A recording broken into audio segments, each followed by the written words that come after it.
Sorry guys, my phone crashed.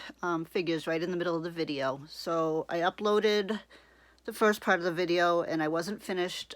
This is a continuation of video 2, day 2 of the 100 video challenge, Salesvision's $100 video challenge.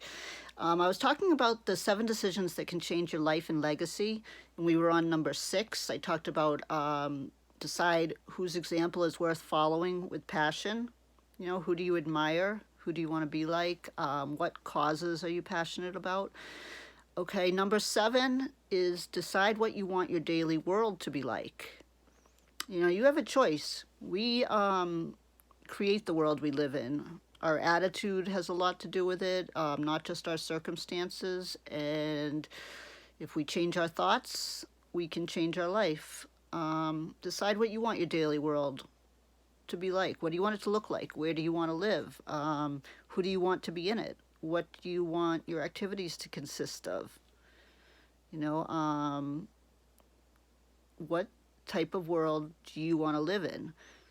Remember, you want to be the change that you want to see in the world. So it starts with you. You can't change your whole world, but you can change your little corner of the world. You know, it all starts with changing your mindset. The last one, number 8, is to continuously distinguish between what matters most and what matters least. To me, this is so important. It's so easy to get caught up on a day-to-day basis, you know, with things that don't even really matter. Getting upset over little things, over my phone crashing, over, you know, an argument with somebody stupid, you know, not with somebody stupid, a stupid argument with somebody, like, you know, where you had to prove that you were right about something. Like, does it really matter? Is it going to matter to you 5 years from now whether you were correct in naming, you know, the movie that you were thinking of or whatever? You know, so many things that we argue about, that we get worried about, that we get, you know, worked up about, that we stress over, that don't even matter. You need to continuously distinguish between what matters and what doesn't.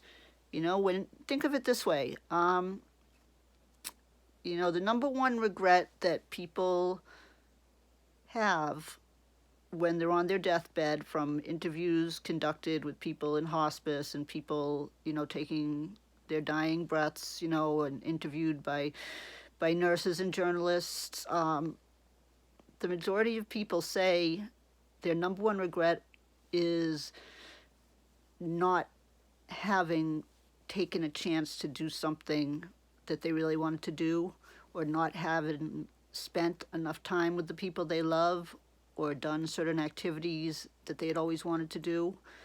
We get so wrapped up with the day-to-day things and with money and with work and society that we forget what's important. You know, think about, every once in a while, ask yourself, you know, what matters to me? If I was to die tomorrow, would I die with any regrets? You know, if so, what would those regrets be? That's how you figure out what matters to you. You know, think about, you know, 5 years from now. Is what I'm getting worked up about right now, am I going to even remember it 5 years from now? Is it worth expending that much energy on it? You know, life and our legacy, you know, should reflect the things that matter to us, not all the petty things that we get caught up in life. You know, so, you know, distinguishing what's important and what matters and what your values are, that's really important. Know your why. What is your why for doing things? You might have certain goals, but ask yourself why. Why do you want to do these things? Why do you want to make money? Or why do you want to go to a certain place? Or why do you want to meet a certain person? Get to the root of why. Find out what you're passionate about, what matters. You know, and then your activities will be more aligned with what matters. You'll do the things that move the needle closer to where you want to be, instead of, you know, wasting time doing things that really are not of any value to us. Maybe they're of value to somebody else, and You know, there are certain things we do, you know, for other people that, and that's important too, but we shouldn't be doing them at our own expense, sacrificing ourselves and our needs and our desires to please somebody else.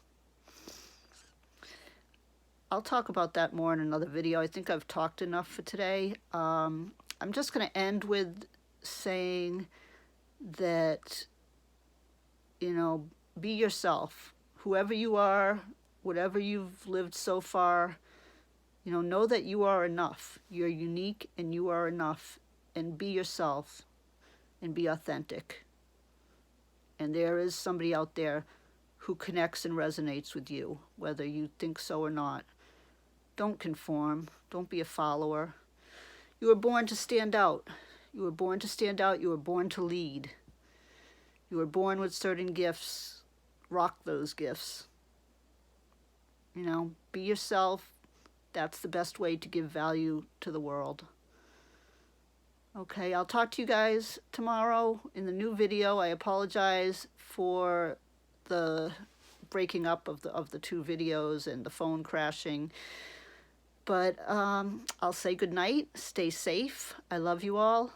Love and light. Namaste.